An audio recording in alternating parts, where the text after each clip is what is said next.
I was 68 years old when my own children put a suitcase outside my front door and changed the locks. My door. The house I had paid for. The house where I raised them, fed them, stayed up 3 nights in a row when they had fever. The house where I sewed their Halloween costumes by hand because we couldn't afford to buy them. They said I was too much to handle. That I was holding them back. My name is Margaret.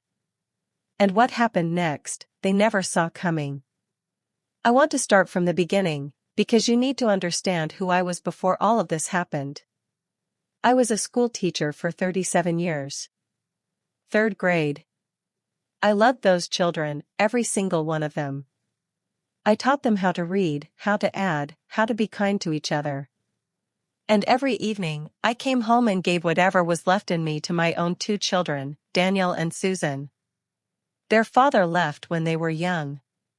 He just walked out one morning and never came back. No note. No goodbye. I cried for exactly 3 days. Then I dried my eyes, took on a second job waitressing on weekends, and made sure my children never once felt that absence. I skipped vacations so they could go on school trips. I wore the same winter coat for 11 years so Daniel could have a new one every season.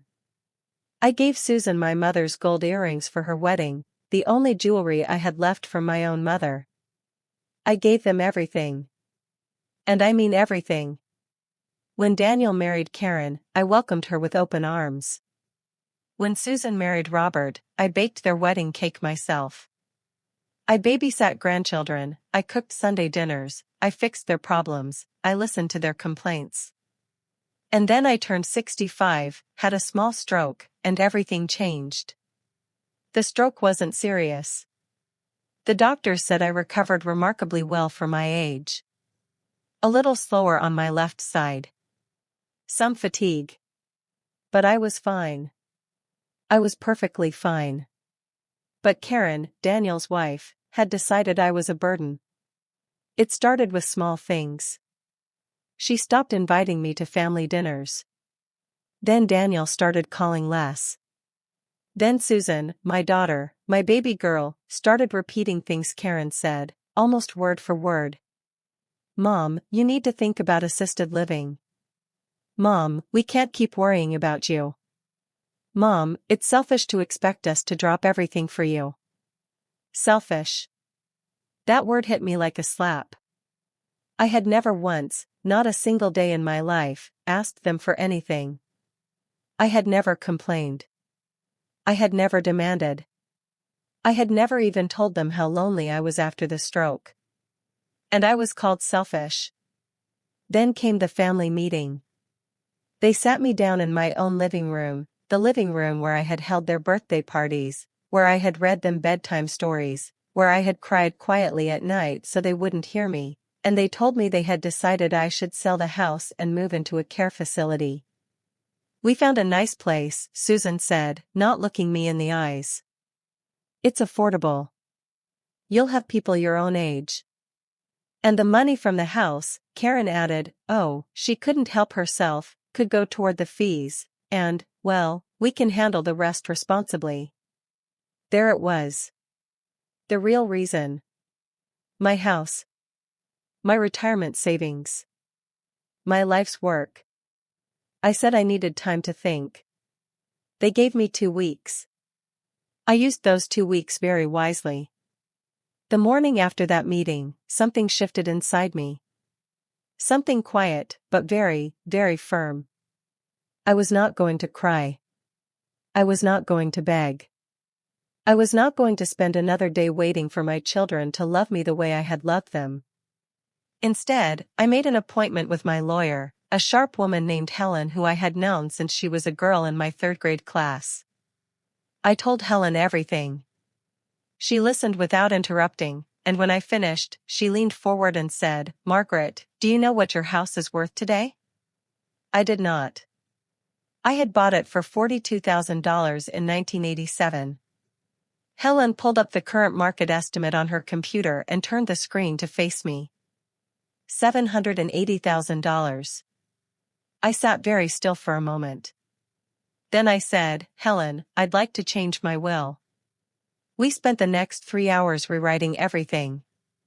My estate, including the house, would go entirely to a scholarship fund for first-generation college students at the school where I had taught for 37 years. Daniel and Susan would receive nothing. Then I made one more call. To a real estate agent. Not to sell. To rent. I was going to rent out 2 rooms in my house for extra income, and I was going to use that money to do every single thing I had denied myself for 40 years. I booked a trip to Italy. I signed up for a painting class.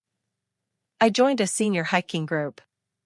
And then I called Daniel and Susan and told them my answer was no.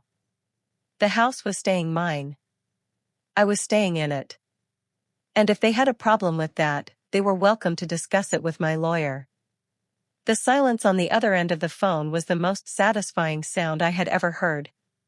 What happened over the next year was something I could not have scripted even if I had tried. I went to Italy. Florence, Rome, the Amalfi Coast. I stood in the Sistine Chapel and wept, not from sadness, but from the overwhelming feeling that I was finally living. I started painting. Badly, at first. Then less badly. My teacher said I had raw emotional expression. I think that meant I had a lot of feelings and no technical skill, but I didn't mind. I made friends. Real ones, women my age who had lived real lives, who had survived hard things, who laughed loudly and didn't apologize for taking up space. I started a small blog. My neighbor's teenage grandson helped me set it up, where I wrote about my life, my recipes, my travels, my late bloomings. Within 8 months, I had over 40,000 followers. People wrote to me from all over the world. They called me inspiring. They called me brave. I called myself late. Late to realize my worth. Late to stop shrinking. But not too late. Never too late. Meanwhile, I heard through old neighbors that things were not going well for Daniel and Karen. Their business had hit trouble. They had taken out loans. And someone, I never found out who, had apparently let it slip in their social circle that Karen had tried to push her elderly mother-in-law out of her home to get the property. Reputation is a funny thing. You spend a lifetime building it, and it can fall apart in a season. 18 months after that family meeting, my doorbell rang on a Sunday afternoon. It was Daniel. Alone. Without Karen. He looked older than I remembered. Tired. His eyes, my eyes, he had always had my eyes, were red. He stood on my porch and said, "Mom, I'm sorry." I looked at my son. This boy I had carried, nursed, defended, believed in, sacrificed for. And I felt, not anger. Not triumph. Something much quieter. I felt free. I said, "Come in, Daniel. I'll make tea." We talked for 2 hours. He told me that Karen had left him. That the business had failed. That Susan had finally confronted Karen and their friendship had fractured. He told me he had been driving around for an hour before he could make himself ring my bell. He told me he had been wrong. That he had let someone else's greed become his own cowardice. That he was ashamed. I didn't tell him about the will. I didn't need to. What I told him was this: Daniel, I love you. I will always love you. But love is not the same as trust. And trust is something we have to rebuild. Slowly. Honestly. If you're willing. He nodded. He wiped his eyes. And for the first time in years, he hugged me like he meant it. I am 70 years old now. My passport has stamps from 6 countries. My paintings hang in my hallway, still imperfect, still mine. My blog reaches people in places I will never visit. And every year, 2 young students go to college on a scholarship that bears my name. I am not a woman who was abandoned. I am a woman who was set free. If you are a mother who has given everything and been made to feel like nothing, I want you to hear this: your worth was never in what you could provide. Your worth was never dependent on their gratitude. And it is never, ever too late to choose yourself. They thought they were throwing me away. They had no idea they were throwing me into the best chapter of my life. Never underestimate a woman who has nothing left to lose, and everything left to live.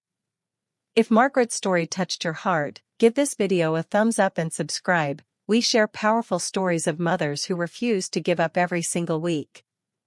Drop a comment below: what would you have done in Margaret's place? And share this with someone who needs to hear it today.